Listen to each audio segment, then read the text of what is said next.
You talk to a lot of ad tech people, they talk about like all the middlemen that are in there, and it's like a kind of very opaque, and the average consumer doesn't really understand, and I would say even the average publisher doesn't fully understand all the middlemen that are in there. How much like money is being eaten up by middlemen between the brand and the publisher? 60%. 60%. Wow. Do you think that's high? I think it's egregious. I think it's awful. You know, it's funny. I started the company to attack the 30% of fraud. What I'm finding is on top of the 30% of fraud is 60% of waste on fees.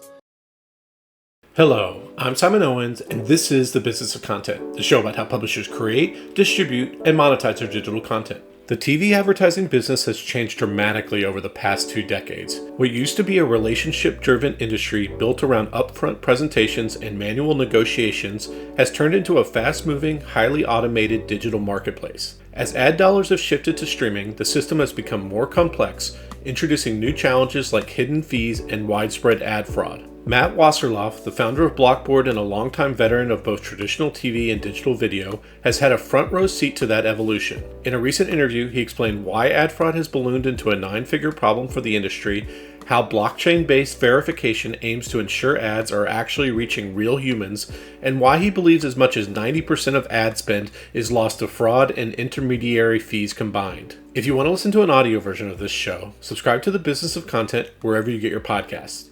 And if you're watching this on YouTube, gently tap on that subscribe button so you can keep watching interviews with the world's most successful media entrepreneurs. Okay, let's jump into the interview. Hey, Matt, thanks for joining us. Simon, thanks for having me. So I'm super excited to talk to you as someone who is an expert in the nitty-gritty of video advertising, specifically the tech side.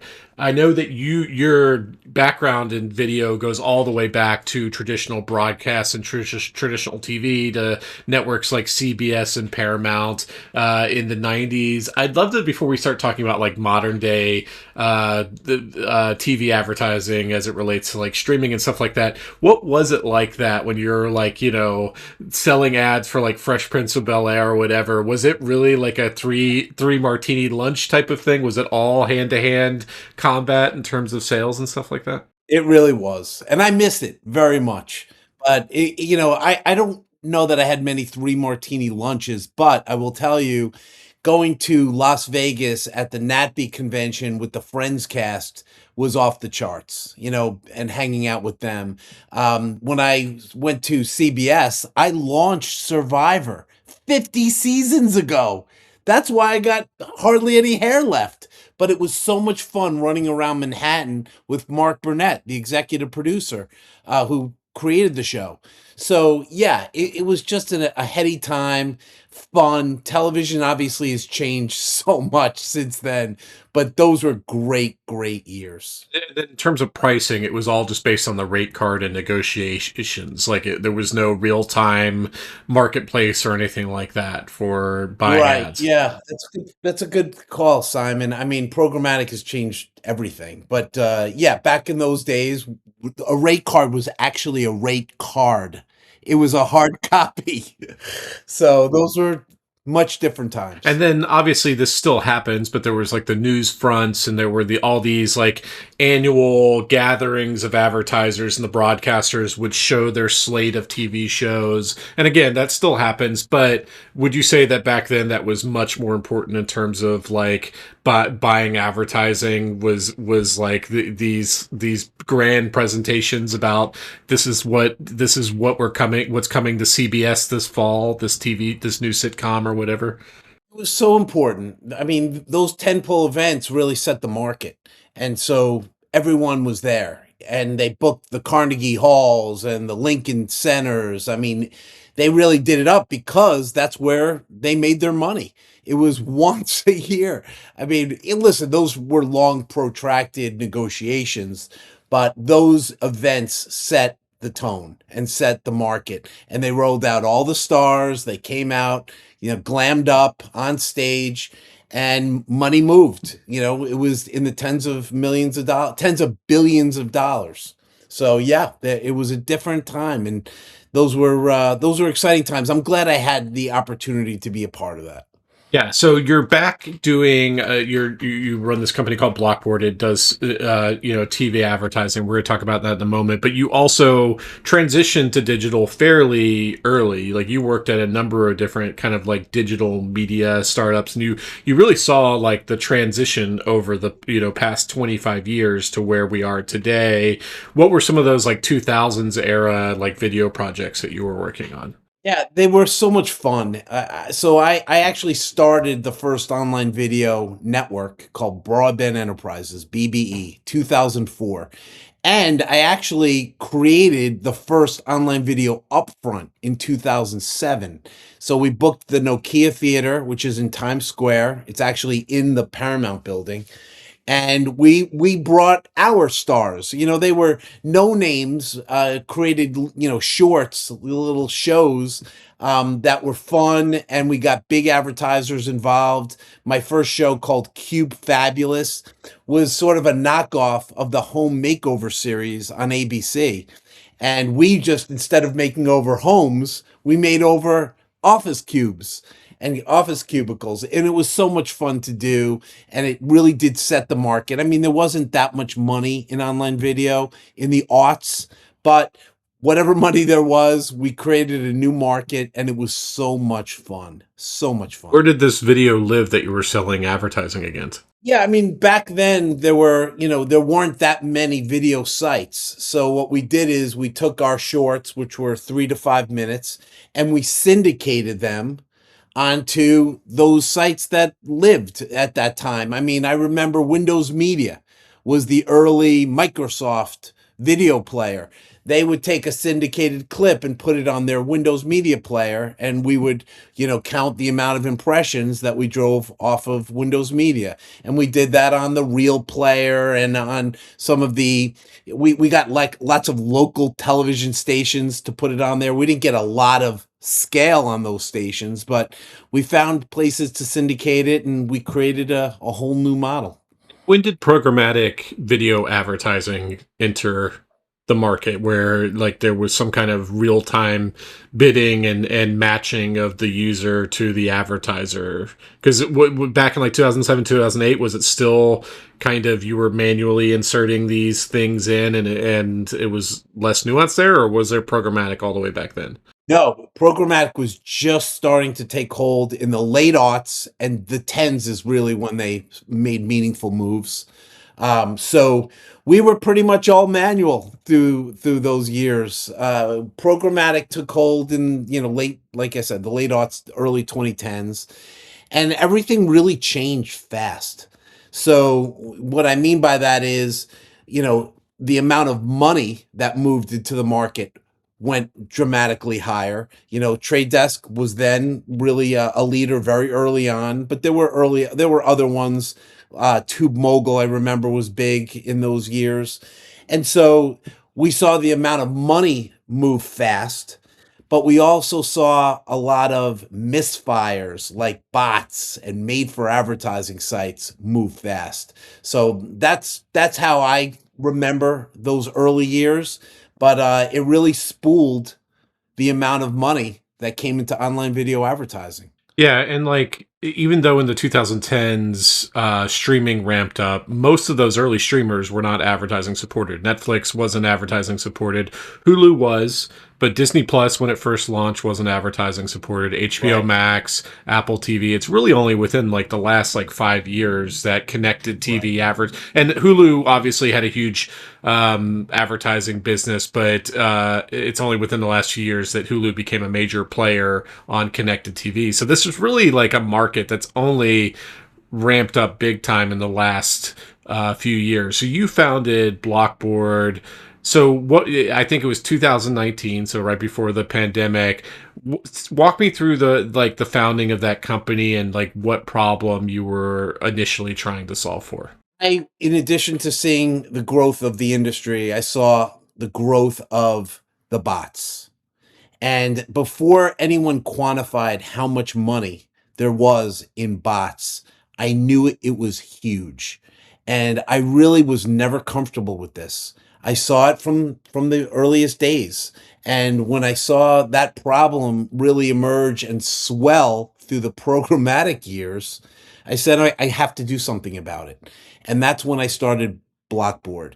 And I really used blockchain, which is why I named my company Blockboard. I used blockchain as the means to that end. There was something in particular on the blockchain that we use at Blockboard. It's called a smart contract. A smart contract is nothing more than a piece of code through which we look at every ad call. And in less than 33 milliseconds, we know if it's a real human being that's at the end of that ad call. And so that's what we use to fix this humongous problem. The first number that emerged came out of the Association of National Advertisers. In 2022, 2023, they pushed out a report that said there's $22 billion of ad fraud. 22 billion. That was the first time there was a number associated with this problem. That number has gone up dramatically over the last 5 years. And in fact, there are quotes from someone named Zach Lane at Pepsi that it said it's well over $100 billion. So the number's big. We're attacking that problem, and that's why I started Blockboard in 2019. Yeah, like when you talk to like media publishers, they talk about how Meta and Google and stuff stole their advertising revenue. It's like if you could just claw back that $50 billion in ad fraud, that alone, like that would, think of how much the industry boost that would be just right there, is just getting rid of the ad fraud, even with like Meta and Google's like dominance in the advertising market. It's incredible. I mean, it's really hard to fathom, but it's true. And having seen it grow from zero to 50, $100 billion has been frustrating. I often wonder why more people don't talk about it. What's happening now as a result of some of these audits, I don't know, Simon, if you've heard, but in the last week, Publicis and Omnicom have audited Trade Desk and they failed the audit. And while this isn't really about fraud, it's definitely a material part of what's going on in this margin management that they are analyzing. Because when you talk about the amount of fraud, I don't need to tell you what the margin is on fraud. Okay. It's $0 CPM. So any money you're making on fraud has so much money and so much margin to run across the ecosystem that everybody's grabbing. Everyone's got their pot in this hand in this pot. So it's only now finally coming to roost. But that's the problem I aim to solve, and that's why I'm doing what I'm doing. So when you say there's a human at the end of that ad call, if I'm understanding you correctly, there's a made for advertising site that is plugged into a programmatic ad network, and these are sites that don't actually have any real utility. They just like are there to service ads, and they are buying bot networks that are visiting their sites and sending signals that these are real people, and then it's pulling ads, and then those sites are generating revenue based on this fraudulent bot activity. Is that how the bots largely work? Yeah, I mean, that's pretty good. I mean, the bottom line is it's easy to spoof a site and to make the system think that it's reaching somebody.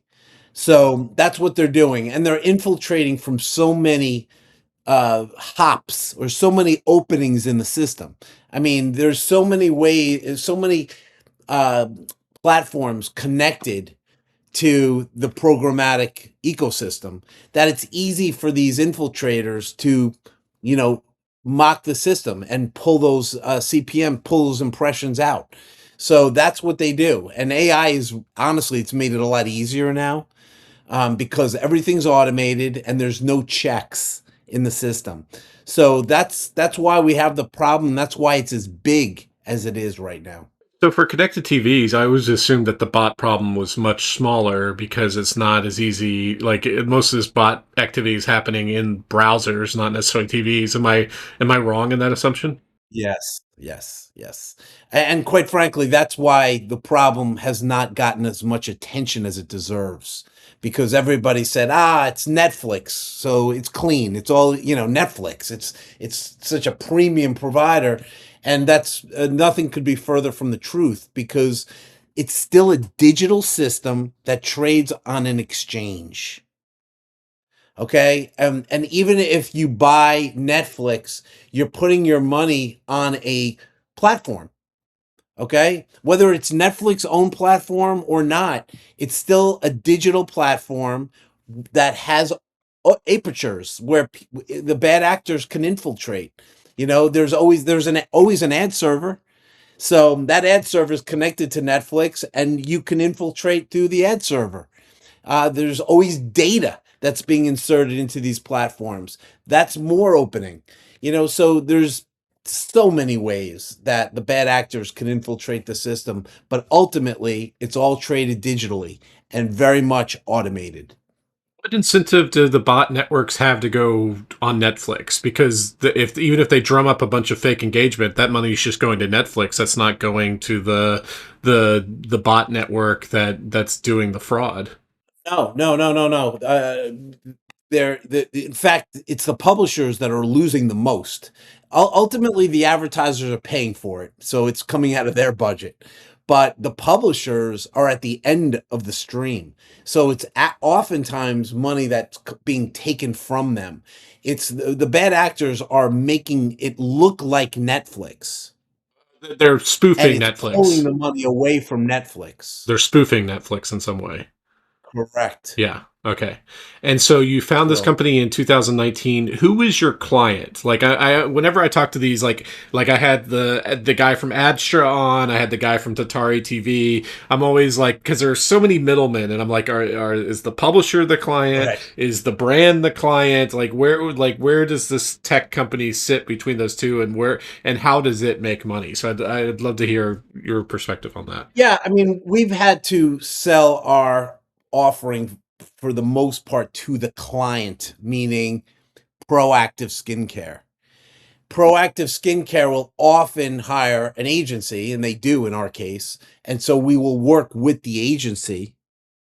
But ultimately, because we are so new, disruptive, we're going directly to a client.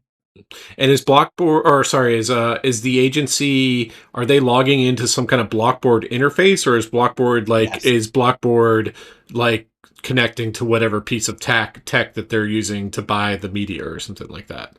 Yeah, our business today is about 50% managed service and 50% self-service.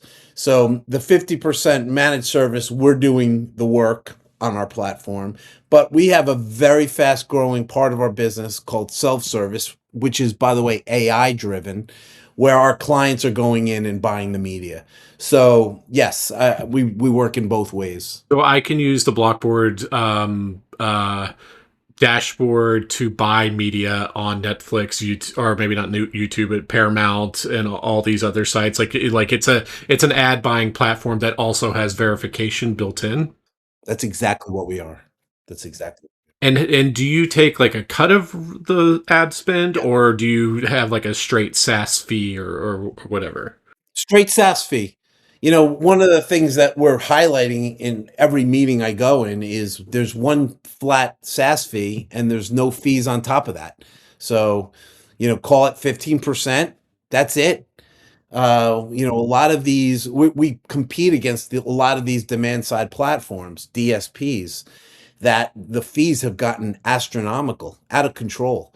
So we're trying to hem that problem in as well. So fraud and fees keeps our plate full for the most So part. if I'm making $100 million ad buy or a $90 million ad buy, I'm guessing it's you go off how much you charge per fee goes up on a threshold based on how big of a media buyer. But if it's like two relatively close numbers together, I'm spending the same amount on Blockboard as Yes. yeah. And so Yeah. you talk to a lot of ad tech people. They talk about like all the middlemen that are in there, and it's like a kind of very opaque. and the average consumer doesn't really understand. And I would say even the average publisher doesn't fully understand all the middlemen that are in there. How much like money is being eaten up by middlemen between the brand and the publisher? 60%. 60%. Wow. Do you think that's high? I think it's egregious. I think it's awful. You know, it's funny. I started the company to attack the 30% of fraud. What I'm finding is on top of the 30% of fraud is 60% of waste on fees. So when we look at the net effect for our marketers, like proactive skincare, they're getting 90% more efficiency.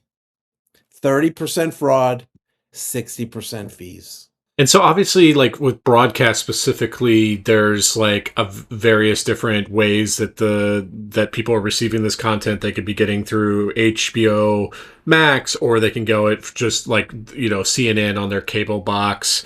What are the complexities there in terms of serving those two different kinds of customers from an advertising standpoint? Like, how hard is it for me to buy an ad? Can I use Blockboard to buy an ad not just on HBO Max for CNN, but on the CNN like cable broadcast, or is that two different service providers that are allowed to do We're it? getting there, and it's a great question. I mean, our goal is in third quarter to be on linear television, so it's not far away. That's 3 months. So we're already identifying which networks we're going to onboard first, and then we're going to be pushing our digital platform into linear TV. So we're excited about that. That's a big next step for us. So obviously, like I said, like a lot of this like streaming TV advertising capabilities have only really ramped up in the last few years. One of the things that you hear a lot about is fast channels, like these free advertising supported streaming channels, like, and they're growing in some ways a lot faster, at least in user base, than a lot of the subscription based streaming apps. What do you think that the opportunity is there in the long term in terms of like monetization of, you see them like buying like old TV shows, you see them licensing huge archives of like YouTubers and their back catalogs and stuff like that. What's the long term like potential there?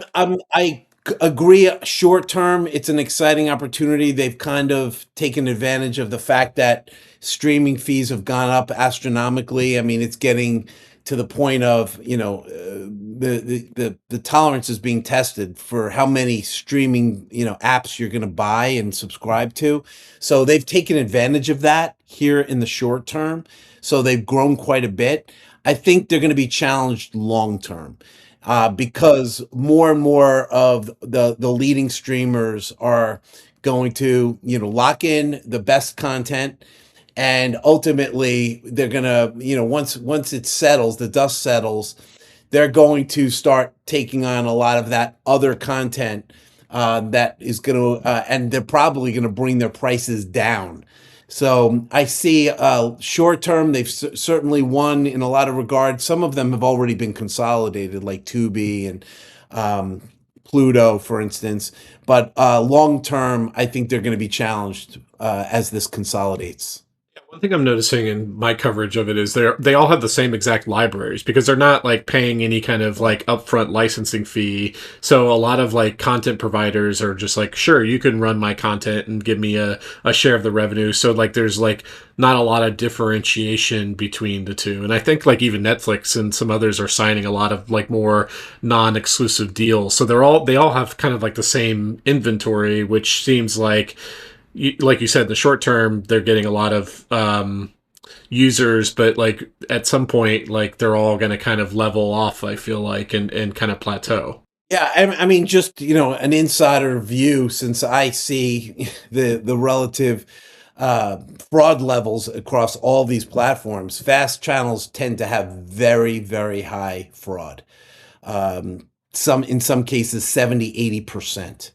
So that's why it definitely informs my long-term view of these companies, because they don't own that content, and because they tend to be, they're typically advertising supported, right? For the most part, 100%.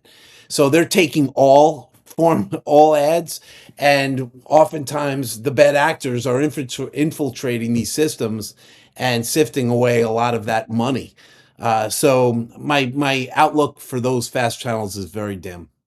And then obviously the elephant in the room is YouTube. Like it's the ultimate free channel. It's now based on recent Nielsen data. It is just absolutely dominate. Don't, even if you completely exclude, mobile views, desktop views, just on the television alone, it's now past just about. It's definitely past every streaming app in existence, and it's starting to get more market share. I think even when you account for linear broadcast as well. And I just think that like in the long term, YouTube outcompetes all the fast channels because it can be infinitely nichified, whereas the fast channels trying to go after kind of like the bigger players, like YouTube can have like tiny little, it could serve millions of tiny little niches that might only have like a few thousand people who are consuming that content. So I think in the long term I'm probably more bullish on YouTube than a lot of these fast channels. And then of course it has its own revenue share and stuff like that. That's pretty generous. So when you're talking to industry folks, when you're talking to clients, what are some of the challenges that your industry needs to solve over the next few years? Because everybody's still worried about consolidation. Everyone's still worried about not squeezing enough revenue out of their inventory. They're getting digital pennies in exchange for print or linear dollars. Like, what's like the next step going to be in terms of innovation to squeeze more money out of this content? I think my advertisers are looking for accountability. And I'll tell you, I don't work with General Motors, but Shannon Reed is the chief media officer, and she keynoted the IAB Leadership Council or leadership meeting a couple months ago. And she opened the conference by saying 50% of my advertising is bots. It's going up to 75% with AI. And I'm looking for accountability and outcomes. And I think she echoes what most of the marketers are demanding right now. They want transparency, they want accountability. My customers are doing it, and that's why we're scoring with them. That's where they're all focused. Certainly, with an uncertain economy and an uncertain world, they need it, and they're demanding it more and more. The fact that Omnicom and Publicis just put Trade Desk through an audit tells you everything you need to know. That's really where the focus is right now. Is Trade Desk like your main competitor? I mean, they're so big. I mean, they're a $10 billion company. So I aspire to get there, but yes, I mean, that's my North Star. But I compete with something like 200 demand side platforms today. Everyone from Mountain to Viant. Those are my competitors. And so you're like, what's the sales process for a company like you? Like are you or your representatives going into these agencies and saying, here's why you should be making your ad buys on my platform. This is why we'll get better results for your brand clients and stuff like that. Is that how the sales process is? I mean, that's essentially it. We're showing 90% efficiency, the 30% fraud, the 60% fees. So, when an advertiser or marketer is looking for sales or leads or visits into their stores, we show them our results, our case studies. And, a lot of them say this is too good to be true, in which case I say, just test it, do a low risk test. But yeah, that's the sale. And so they're buying inventory on connected TVs. Are you also able to sell across like just purely online networks as well that do video? Yeah, we're omni-channel. So we're video, audio, display. And like we just talked about, Simon, we're going to go into linear TV this fall. So we're working across the whole landscape. So tell me about the company itself in terms of employees and like what kind of skill sets that you're kind of heavy on. Is it like heavy engineering, marketing people? What's kind of the breakdown of the company? Yeah, so we're 60 people. We're 40 of those 60 are engineers. They've built the platform over the last 7 years. We're a 7-year-old company. Now the next wave of hires is going to be predominantly marketing. It's sales. So that's the next place we'll go. But Yeah, the our sales force is small and lean. We're only 10. So we have a lot of, a lot of opportunity, and that's where we're going to grow our business. What's your sweet spot right now in terms of the clientele? Like, is it a full mix of like Fortune 100 companies, or is there an opportunity with like smaller businesses and stuff like that? No, nailed it, Simon. That's exactly right. Today it's predominantly those Fortune 500. But we're seeing huge uptick on small businesses that need an easy way to onboard into media and an accountable platform. They only have 100 or $2,000 to spend. They want to know that that 2,000 is going to people and their customers. So that's going to be the biggest driver of our business, are those small businesses. In fact, we now have over 200 local auto dealers that are working with us because of that fact. In the old days, and we talked about this early in this podcast, the television was the means for the auto dealers, because they loved not only selling cars, of course, but they loved seeing themselves on television, and their families and their kids. And for the last 10, 15 years, these auto dealers never saw their commercials. And for the first time, my 200 dealers are calling, texting, emailing, thanking me for seeing their commercial for the first time. It's a very gratifying experience, but it's it's sad when you think about it, right? They've been running their ads and they're not seeing them. And that's because they haven't been running to people. So small businesses is really a place we're going to emphasize at Blockboard, and I just love it. I'm enjoying. We heard from a new client called Gunner Roofing. They do roofing here in the Northeast where I am, and they saw their commercial for the first time. They were ecstatic, and now they're doubling down. Limited budgets, but fine. They want to know that their dollar is being well spent, and that's been a really eye-opening experience for us here at Blockboard. Or the larger companies that are going through these agencies, do those agencies, are they subscribing to like you and multiple competitors at once, and then they're putting like small amounts in each one to look for efficiency, or are they usually just going with one platform and that's how they're making like 100% of their ad buys? They, I would say the vast majority of those Fortune 500 have two or three. Some told me over the last 5 years that they're consolidating. If they were using, say, 10 DSPs, they're going to try to get it down to two or three. And I think that's where most of them have settled. They never want to put all their eggs in one basket. But if they do, it's been Trade Desk. And that's why what's happened over the last week with two of the major holding companies holding audits with Trade Desk, and it's basically blown the market open, because a lot of those marketers, among their two or three, has been Trade Desk. And there are quite a few that have made it their sole platform. So there's a lot of, there's a lot of, how should I say, heavy analysis, rigor being spent on what's going on in this marketplace. It's been largely driven by two companies, Google and Trade Desk, and now there's a reckoning, and it's been refreshing for a guy who's been in the online video ad business as long as it's been around. It's taken a long time, and it's due. It's the time is now. When you look ahead 2 to 3 years from now, what do you want to be doing that you're not doing now? We know about you are going to be launching on linear TV. What are your kind of goals on the horizon in terms of either new capabilities or new markets that you're breaking into? Yeah, I mean, my mission is to clean up this market that's been, tainted by all this, ad fraud.